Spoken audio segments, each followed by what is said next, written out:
Welcome to the Luke Macias Show. Sine die is upon us, meaning the end of the legislative session.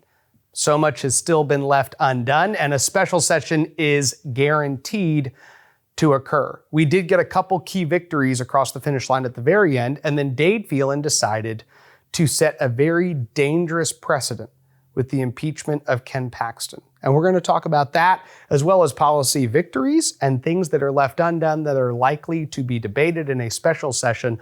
All that today. Let's get to the show.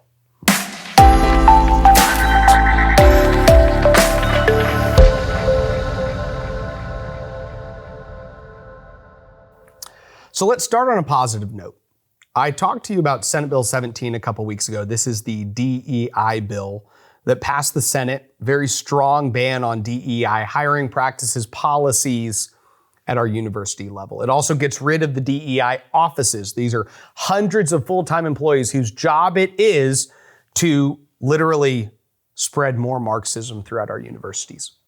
So Senator Brandon Creighton passed a very strong bill, one of the strongest in the nation, out of the Texas Senate. It went to the House, got completely gutted in committee, and then came to the floor. And then on the floor, the House conservatives put back in language that strengthened it to the point of where it looked more like what the Senate had passed, against the will of House leadership. But then leadership tacked on a little gift to the Democrats at the end. Not a surprise for those of us who are used to watching House leadership operate. But what did it do? It basically said that employees, all these DEI employees, the worst of the worst on our college campuses, of which, by the way, they have a lot of bad employees, but the worst of the worst need to be offered a job to continue to work at our colleges. Well, the Senate went to conference after a whole lot of conservatives came out. Scott Yenner, who's a leading voice who we've interviewed on this program before, came out. Chris Rufo came out, who's probably the leading DEI voice, and said the Texas House put unforgivable language in this bill. I can't remember the exact words he used, but he basically said this is unacceptable. It cannot stand. The Senate has to fight to change this. And they went to conference and they were able to significantly water down the compromised Democrat gift of an amendment that House leadership gave. So yet again, the Senate comes to kind of our rescue, giving us a last-minute victory. Also, the conference committees that met agreed upon language on Senate Bill 12, which is a ban on these sexual performances in the midst of children. This is also yet another big victory for Republicans that they can bank as a victory that happened because conservative grassroots Texans stood up and said, you are not allowed to kill these key conservative policies. And the Texas House was forced to take action, even though they dragged their feet for 4 months. We got it across the finish line. Huge victory. There are a number of other key victories. HB 900 was a victory that we got out. Again, the Texas Senate took one of the few things that the House passed first and actually got it across. I don't even know if they passed it first. Angela Paxton did pass a bill over even before that. But they took up Jared Patterson's legislation and moved it through the process and got it across the finish line. So there were a couple very key victories here in the final moments of the session. And then what surprised a whole lot of people, including almost the entire legislature, it didn't surprise House leadership, meaning Dade Phelan, maybe 6, 7, 8 other state representatives. But other than them, the rest of the state of Texas did not intend for the legislature to debate the impeachment of Attorney General Ken Paxton. This set a very dangerous precedent. It is very concerning. I'm not actually going to talk about it a ton because we're actually going to close out today's show with Representative John Smithey's speech. Now, many representatives spoke out against this. Representative Travis Clardy, who's actually one of the more liberal Republicans in the legislature. Representative Harold Dutton, who's actually the second most senior Democrat, voted present not voting and got up and clearly articulated a lot of concerns with this entire process. Representatives Brian Harrison, Matt Schaefer, Steve Toth, Tony Tinderholt, all got up and shared massive concerns with this process. Nate Schatzline asked a number of questions. So we could fill up this entire program with all that was said, and much was said that was very beneficial for Texans to be aware of. If you want to go to my Twitter, you can watch or listen to all the speeches that were given. I've posted, I think, almost all of them. Mike Schofield is a representative from Houston who got up and gave a very eloquent articulation of why this impeachment was a problem. But I'll explain at the end why I selected Representative Smithy's speech for something that you should hear. I went up to the Capitol during this impeachment proceeding on Saturday, and I will tell you, I had basically set this expectation with my wife and my kids. I've been gone 3 to 4 to 5 days a week for the last almost a month and a half, it feels like, in this last part of session for 2 months. And I had told them, hey, the good news is that last week of session, once we're kind of towards the end of the week, I get to come home and that weekend will be slow and we'll get to spend time together and it's going to be a great deal. But that was not the case. So I had to go up to the Capitol and be there. Honestly, it was historic. We have only ever impeached a state official in Texas, a statewide official, once since 1875. Like, that is crazy, remarkable, astonishing. And again, I think Representative Smithy will do an even better job than I would be able to explain the massive concerns and why 23 Republicans courageously stood up and said, we're not going along with this charade. We're not going along with this sham of an impeachment. We are not going to, as Representative Harrison said, the impeachment process should be unimpeachable itself. And this was not that. I will let Representative Smithy enlighten y'all even further on that. But it is worth saying that this has, I think, caused more energy to be infused into conservative Texans than I have seen maybe since the Tea Party wave in 2010. I've never seen this many conservative activists saying, I am done with the Texas legislature's games. They killed a ban on critical race theory. They messed around with property tax relief. They killed legislation that would help detransitioners actually sue these people that have massively abused their bodies. They killed legislation that would ban China from being able to purchase Texas land. They killed a ban on COVID vaccine mandates. So you can still in Texas get fired for not getting Fauci's concoction that he basically said, every single one of you need to comply and get in line. And then he used these businesses as enforcement mechanisms to say, you get this shot or you can't feed your family. The Texas Senate said you shouldn't be able to do that. The Texas House sat on that legislation. Representative Click played games with that legislation. Representative Burrows played games with that legislation. It was a coordinated effort. And we can't, remember, I've done episodes on this where Stephanie Click, Dustin Burrows, and Dade Phelan, they teamed up last time to kill the ban on gender modification. And this year they teamed up to kill the ban on COVID vaccine mandates. I don't know what it is about that trio, but they seem to every session get one or two things that they just kind of sit on. And Representative Click sat on a lot of other Republican policy as well in her committee. Why? I don't know. These guys can't help themselves. When it comes to the impeachment of Ken Paxton, I do want to at least read for y'all what Ted Cruz said, because he said this right before the Texas House really convened their little sham of an impeachment. He said, what's happening to Ken Paxton is a travesty. Tweeted this out at 10:52, the day of this impeachment. For the last 9 years, Ken has been the strongest conservative AG in the country, bar none. No attorney general has battled the abuses of the Biden administration more ferociously and more effectively than has Paxton. That's why the swamp in Austin wants him out. The special interests don't want a steadfast conservative attorney general. I understand that people are concerned about Ken's legal challenges, but the courts should sort them out. Virtually all the information in the articles were public before Election Day, and the voters chose to re-elect Ken Paxton by a large margin. In my view, the Texas legislature should respect the choice of Texas voters. This is Senator Cruz saying, elected state representatives are not in a position, they are not sent there to overturn elections. That's not your job.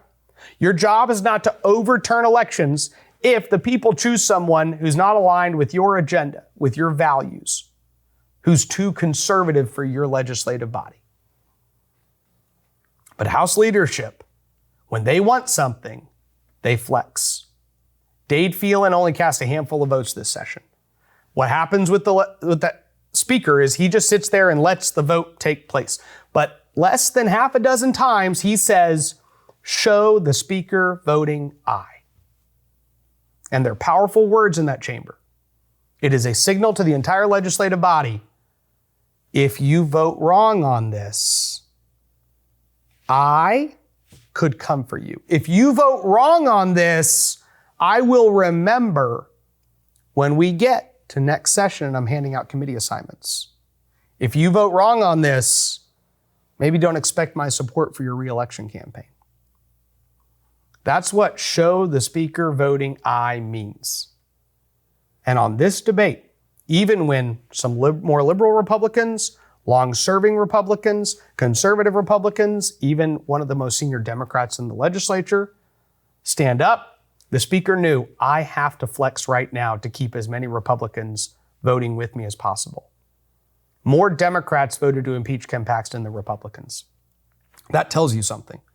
More Democrats voted to impeach Ken Paxton than Republicans. I also want to say one other thing on it. No one should be impeached the way Ken Paxton was impeached in the Texas House. This isn't about Ken Paxton.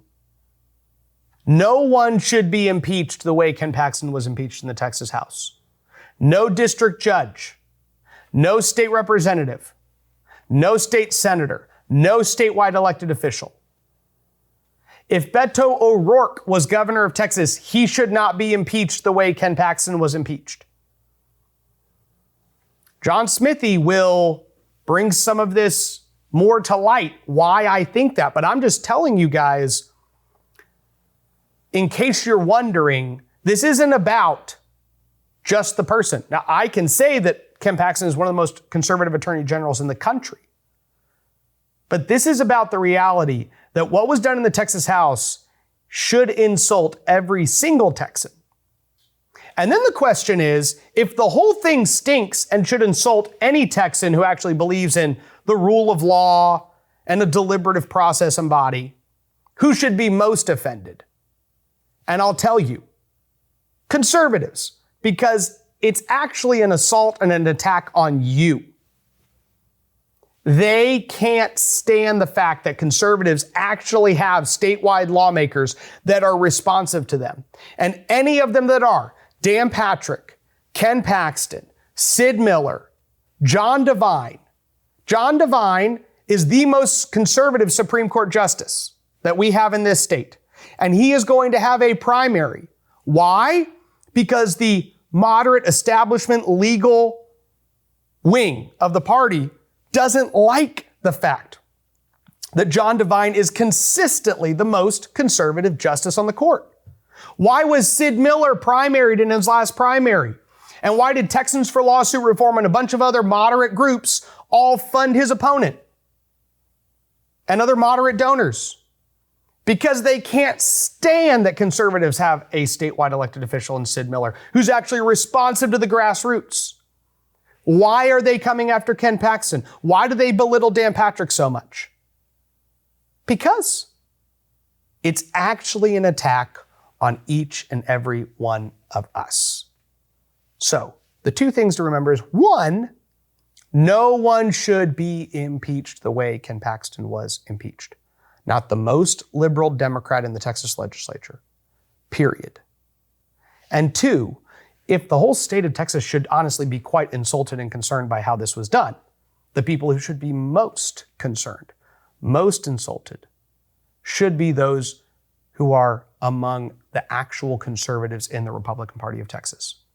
The Republican Party of Texas, Chairman Matt Rinaldi, Ted Cruz, Donald Trump, all came out and said, this is horrifically bad. Why do you think these state elected officials criticize Matt Rinaldi so much? Because he actually represents the grassroots in the state. He actually represents what all of those delegates go to the convention every 2 years and fight to accomplish. And they can't stand it. So in the last week of session, they decided, Let's whip everybody up and force this through. And they knew that we have total control over most of these legislators. They're going to fall in line. Even some that claim to be really conservative, enough of them are going to fall in line too. In just a minute, I want to actually talk to you about a poll that the Defend Texas Liberty PAC just released about Dade Phelan in his own district. And guys, it's crazy. But before that, I want to talk to you real quick about the Texas Minute podcast. If you listen to podcasts regularly, a lot of them are longer. A lot of people tell me they actually enjoy the fact that this show generally is under 30 minutes. That's what we try to come to you with. But we are going to be coming to you through the summer. Now, if a special session starts, we might come to you a little more frequently during the special session and come with a couple special episodes. But we are going to be going back to our once a week frequency. And so for those of you who still want a little bit of information on Texas politics, you need to just subscribe to the Texas Minute podcast, okay? The Texas Minute podcast is every single day. And if you don't get the newsletter, you should go to Texas Scorecard and sign up for the Texas Minute newsletter. It is absolutely the most talked about thing when it comes to when I'm around the state talking to Republican groups. What I get talked to about is the Texas Minute newsletter. And some people read it, and now some people are listening to it. And so however you want to get that information every single day, if you want to know, hey, what are the top 2 or 3 stories? Sign up for the Texas Minute newsletter via email, subscribe to the Texas Minute podcast, and just get that quick hit of information. Michael Sullivan usually brings it. Brandon Waltons is bringing it right now because Michael's actually traveling a little bit. So if you want to hear Brandon's beautiful voice, Michael's beautiful voice, just get that little bit of information that you need every single day. What are the top 2 or 3 stories I need to be aware of? Subscribe to the Texas Minute podcast. Sign up for the Texas Minute newsletter.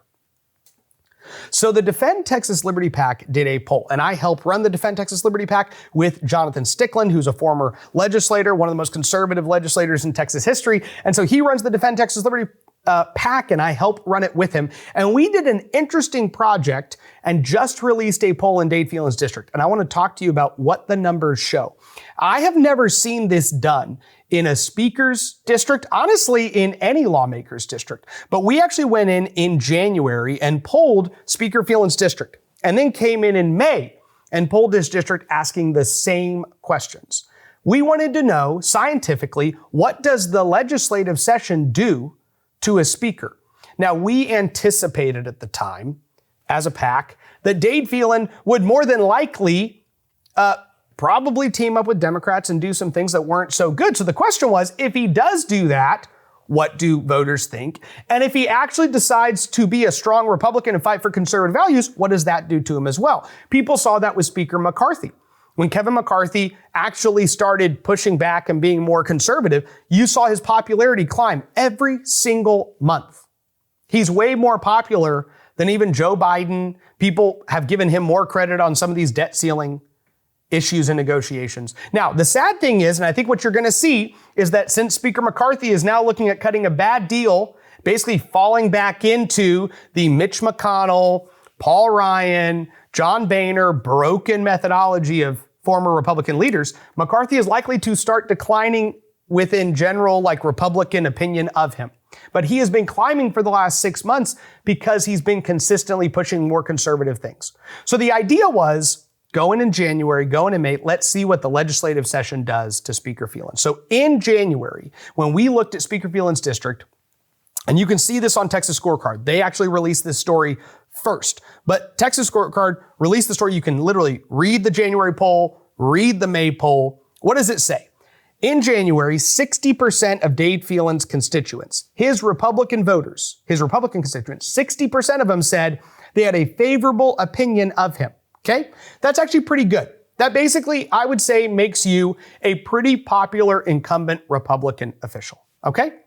And then we asked a question. We said, if the 2024 Republican primary were held today, would you vote for Speaker Phelan, a more conservative candidate, or are you unsure? And the reason for this is basically anybody who would run against Dade Phelan would run to the right of Dade Phelan. No liberal's going to step in and go, hey, he's cutting not enough deals with Democrats, right? He hasn't had enough Democrat chairs. The guy is aligned with Democrats in so many ways. So if anybody runs against him, it would be from the right. So we said, hey, Dade Phelan, a more conservative candidate, or you don't know what you would do.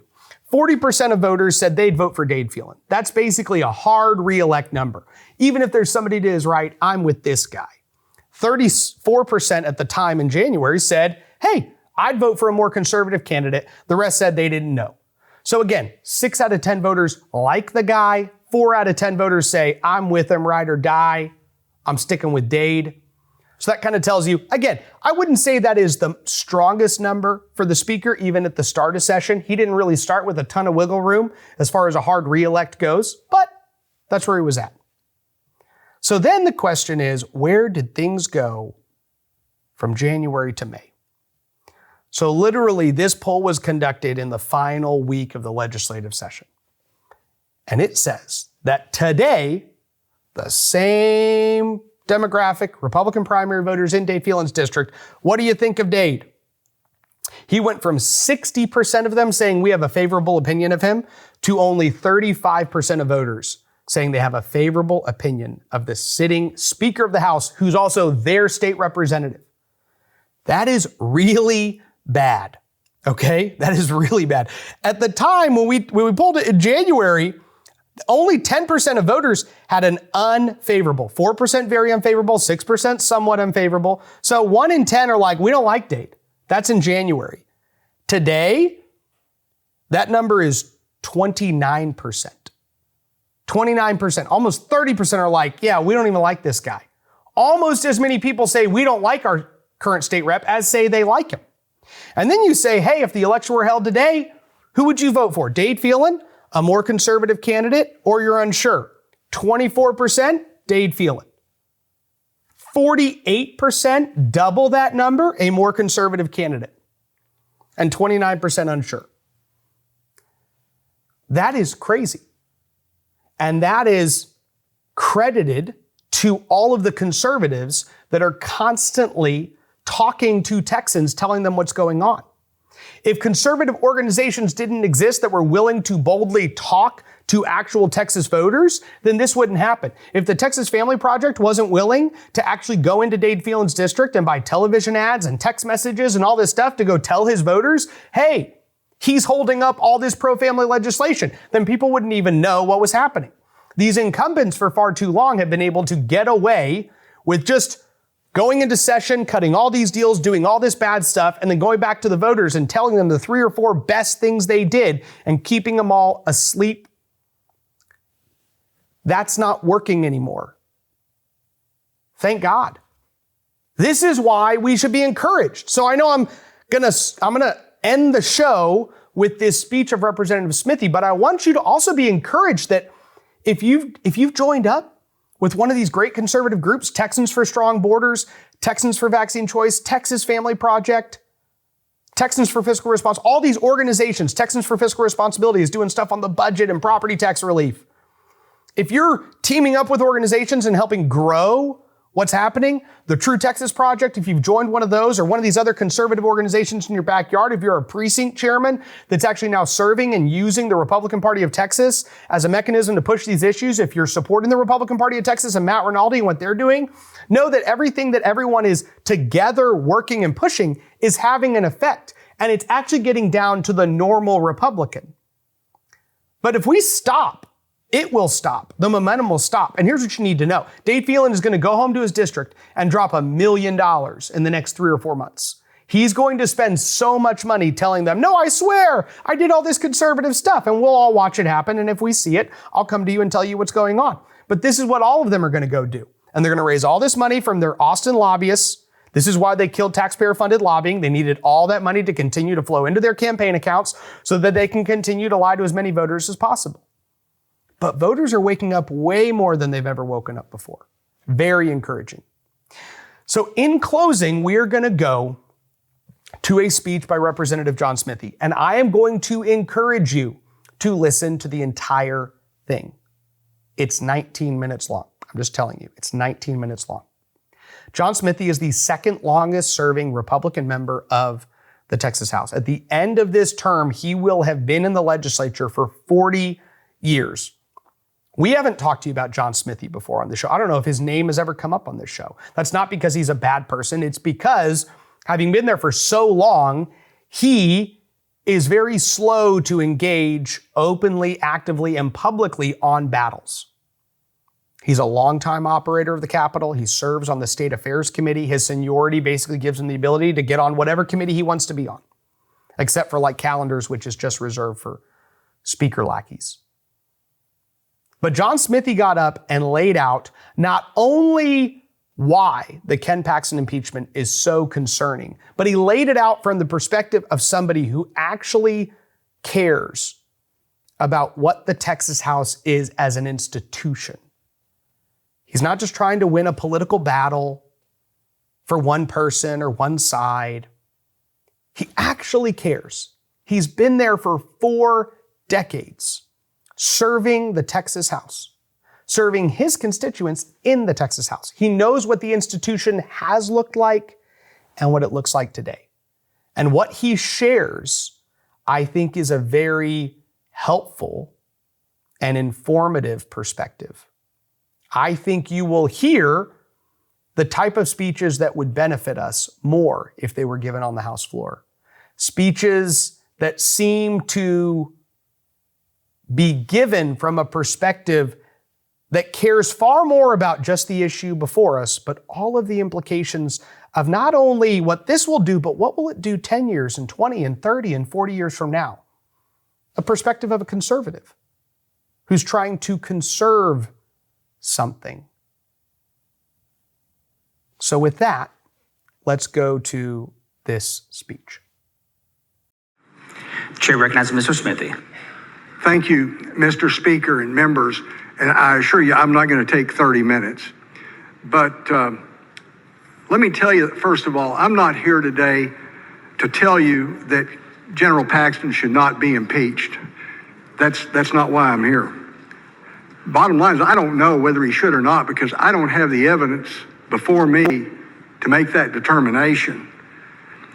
All I'm telling you is this House cannot legitimately and in good faith and under the rule of law impeach General Paxton today on the record that it has before it. I'm not here to defend Ken Paxton. That's not my job. I'll leave that to someone else. But I'm here to defend 2 things that are precious to me. One is the rule of law, and the other is the integrity of the Texas House of Representatives, of which I've given a good part, the best part of my adult life. What we're doing here today is very important. You've heard that. It's a very sober and somber experience and process, and it should be. And there's 3 reasons for that. You've heard, and I've heard conversation on the floor from members, and we've heard a bit of this today. This is only like a grand jury. We don't need to adjudicate guilt or innocence, and that's true. But this House, historically, and with its president, has always applied a higher standard to these proceedings than it has to a typical grand jury. The House has always been concerned about due process and constitutional rights, and above all, the fairness that goes with a process such as this. And there are 3 reasons for that. 3 very, in my opinion, very compelling reasons. The first is that our actions today have an immediate consequence. If we vote to impeach today, as soon as we do that, then General Paxton will be automatically relieved of his duties. He will no longer function as Attorney General of the state of Texas. It's what I call the hang 'em now and judge 'em later policy. The consequences of our impeachment is that he will be removed from the responsibilities of his office, even though his guilt or innocence has not yet been adjudicated. The second reason that the House has always insisted on a complete record, which we have no record before us, no report before us. But the second reason is it is our responsibility to provide a record upon which the Senate can make its adjudication of guilt or innocence. Yes, they will have a trial there, but the basis for that trial is the record that we prepare here in the House, and there is no record to send to the Senate. The third reason, and to me this is extremely important, and that is just as we should be but are not looking at precedents of the Texas House, future legislatures should and probably will be looking at this precedent. We do not need to be relaxing the due process and the fairness concerns. When we go home, these are important. When we go home, we'll have to defend, each one of us as members will have to defend not only the final result that we reach today and the way we vote, but we'll also have to defend the process by which this determination was made. And members of the House, to me, this process is indefensible.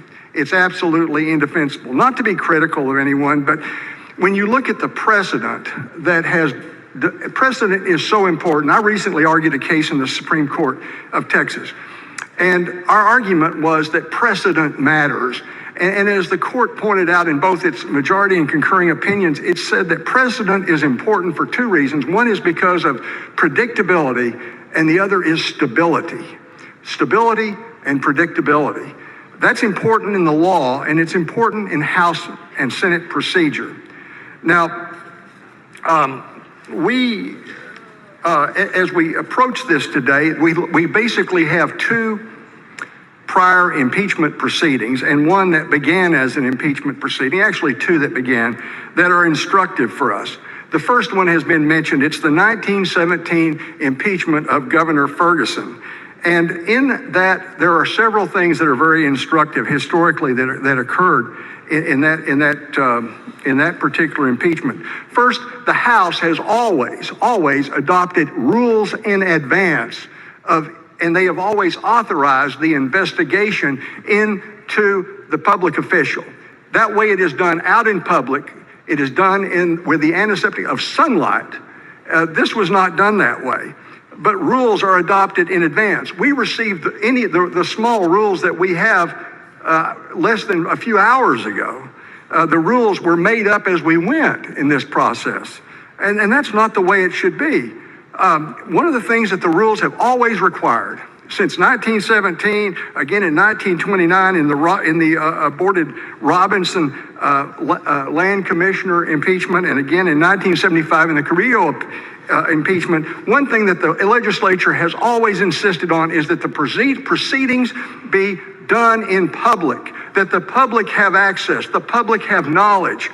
Now, I think it's ironic that we're conducting this hearing today, we're doing this determination today during a holiday weekend when most of our constituents are busy doing what you should be doing on Memorial Day weekend, and that's memorializing those who've given all for this country. Or else they're spending time with their family. They're not concerned about this. It's like dumping information late on a Friday afternoon of a news cycle. We should be doing this in the open daylight. We should be doing it not with 48 hours notice. We actually had less than 24 hours notice that we were going to do this today. We should be doing this with full notice and full opportunity for the public to participate, not directly in the House chamber, but to watch and to attend if they choose to do that. And we shouldn't do it on a holiday weekend. We've always had the public involved throughout the process, in the hearings, the committee hearings, and all throughout the process.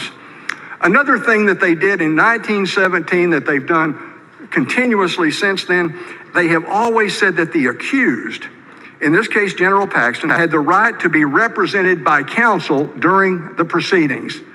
There is no indication in the record that General Paxton was ever afforded that opportunity. Number three, since 1917 and all of the intervening impeachment proceedings since then, counsel for the accused has been permitted the opportunity to cross-examine the witnesses. And that never occurred because no witnesses were ever examined in this case. Not one witness was ever examined by the committee. Not one fact witness who knew anything about anything was examined in the committee. Do you know how it worked? They had these investigators, these kind of anonymous investigators. We know their names. We can know a little bit about them. These investigators, they came and spoke to the committee. From the record that I've been able to uncover, and I confirmed this with Mr. Murr, they were not even required to sign witness affirmation statements before the committee. Now, we require witness affirmation statements when somebody testifies on behalf of a local or an uncontested bill, but we didn't require it in this instance. And what you've heard and what's in this report is not one shred of evidence. You're all familiar with the term hearsay, but what you have in this case is triple hearsay in most cases. It is hearsay within hearsay within hearsay. No prosecutor would ever try to get a grand jury indictment based solely on hearsay within hearsay within hearsay.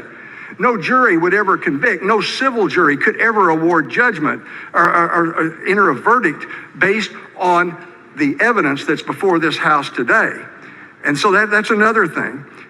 There was no ability for counsel for Mr. Paxton to cross-examine. There was no opportunity for anyone to cross-examine. In 1917, the House determined that the impeachment proceeding would be conducted as a trial with all of the due process requirements in place normally given. Now, that's not the case with grand jury proceedings. But the House was convinced that it wanted to go the extra mile in providing fairness and notice. And so it was conducted as a trial. And one other thing that applies to every impeachment that has ever been done in the Texas House of Representatives has been that all evidence must meet the standard required under the Texas Rules of Evidence. And I will tell you, there is not one word, not one sentence in the testimony before you that would be admissible in any Texas court of law under the Texas Rules of Evidence. It is hearsay within hearsay within hearsay. Here's something else is troubling. In a court of law, some of you have testified. You are sworn under oath. You testify under oath that on your honor that you will tell the whole truth and nothing but the truth, so help your God, okay? And if you don't do that, and it is later found out, you are subject to charges for perjury. And because of that limitation, most people, not all people, but most people tell the truth when they're giving official testimony. It concerns me, and I hope it concerns you, that in this case, in this impeachment proceeding, not one witness was put under oath. Not the investigators who testified what person A testified that person B told them. Person A was never put under oath. Person B was never put under oath. No one was put under oath. And so you have all these things that amount to accusations, but not testimony and certainly not evidence. And that concerns me. It concerns me a lot because today it could be General Paxton, tomorrow it could be you, and the next day it could be me. Our fundamental rights of due process are so important to every one of us, and they're important to preserving the republic that we have. Now, one other thing, as I said, the testimony has always, in the Texas House, any testimony used to convict someone, to impeach someone, has always been under oath with penalty of perjury. And another thing that has always been done, and we're breaking precedent in that regard, is counsel for the accused has always been permitted to attend within the House chamber, the open chamber of the House, to represent the accused. Members of the House have always been given the opportunity, even though they will not serve on the committee, they have been given the opportunity to submit written questions to be asked of the witnesses. That never, ever occurred in this case. So in 1917, you had rules adopted in advance, so everybody knew what the rules were. You had the public involved in the proceedings. You had the accused with the right to be represented by counsel. You had the right to cross-examination. It was conducted like a trial. Evidence was admissible, and all testimony was given under oath. That was what due process and fairness looked like in the Texas House of Representatives in 1917. And in my opinion, that's what due process and fairness should still look like today, not only in the Texas House of Representatives, but everywhere. Let's talk a minute about the 1975 impeachment of proceeding involving Judge O.P. Carrillo. Two members of our House were present for that. Speaker Craddock and Representative Thompson were both present for that. The author, many of you know, it was Terry Canales Sr., who was, and I believe Mr. Bryant was present at that time too. But Terry Canales Sr. was the author of the impeachment resolution. But it's very instructive what happened in 1975, because at the beginning of the proceeding, Judge Carrillo was notified that there was an impeachment proceeding investigation pending. And the House Select Committee sent this notice directly to Judge Carrillo by telegram. They said, you are invited to be present in person or by an attorney. Any evidence you care to present bearing on the inquiry will be welcome. The principal function of this committee is to develop facts, and your assistance in this endeavor will be appreciated.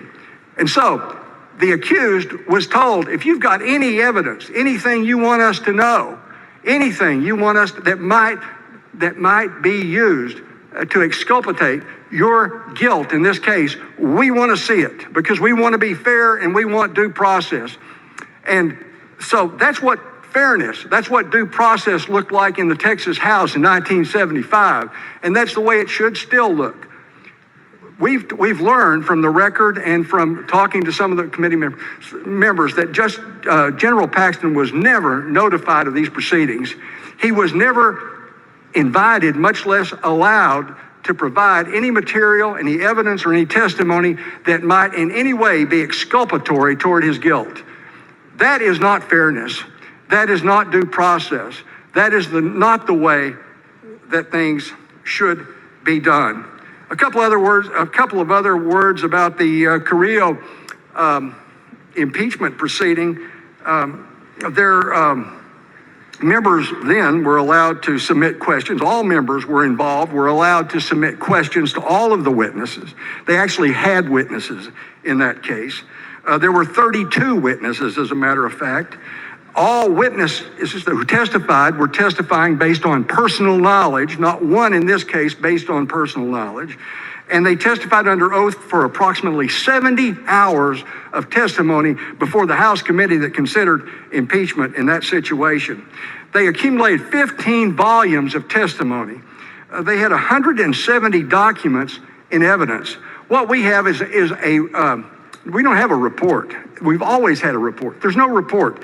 There is a transcript, and it is 170 pages, somewhere in that range. It's thin. It's just 170 pages. Not one document. In that case, 170 documents were submitted as part of the report and evidence. In this case, although multiple documents are referred to as being highly incriminatory to General Paxton, are referred to in the report, not one of those documents has been provided to the House, and not one is attached to any report that's been provided to the House. And so you have that matter of due process. It's like in 1975, the House embarked on a slow and deliberative process. They invited the accused to attend and present any evidence that might bear on his innocence. And they gave the opportunity for cross-examination by the counsel for the accused. And that was what due process and fairness looked like in 1975 in the Texas House, and it's what it should look like here today. You know, members, I'm aware that there are certain members in this House, certain people in this chamber, who want to get rid of General Paxton for whatever reason in the worst possible way. And I'm here to tell you that what we are doing is absolutely the worst possible way. There's a right way to do things, and there's a wrong way to do things. If you want to do this the right way, what we should do is vote no on the resolution today. If you want to, we can come back as a committee and do this the right way. And the right way would be to ask we have subpoena power. We can compel these witnesses who supposedly have factual knowledge, we can compel them to come in, testify under oath with opportunity for cross-examination. We can notify the Attorney General. We can subpoena documents. We can allow the Attorney General to appear and present any exculpatory material that he might have, and we can do it the right way. And the committee can do that after we have adjourned the session. We can be called back for a one-day hearing to consider a real record that gives us a sufficient basis You've heard this compared to a grand jury proceeding, and in some ways it's like a grand jury proceeding, and in other ways it is not. But I can tell you this, that no grand jury can legitimately indict any individual, any potential criminal defendant without evidence. You can't indict without evidence, period. And what you're being asked to do today is to impeach without evidence. It is all rumor, it is all innuendo, it is all speculation, it is all things that we may speculate to be true, but we don't have what is defined or what qualifies as evidence in any court at law, not only in Texas, not only in the United States, but in most developed countries in the world. And so I would just say this, that if I'm ever going to be in part of any impeachment proceeding that actually results in the impeachment of an officer, I don't want it to look like a Saturday mob out for an afternoon lynching. I want it to look like a clear, deliberative, somber, and sober exercise in the quasi-judicial function that the Constitution gives us the right to engage in. Members, thank you so much for your attention today. I appreciate the time you've given me. The chair recognizes Mr. Tinderholt.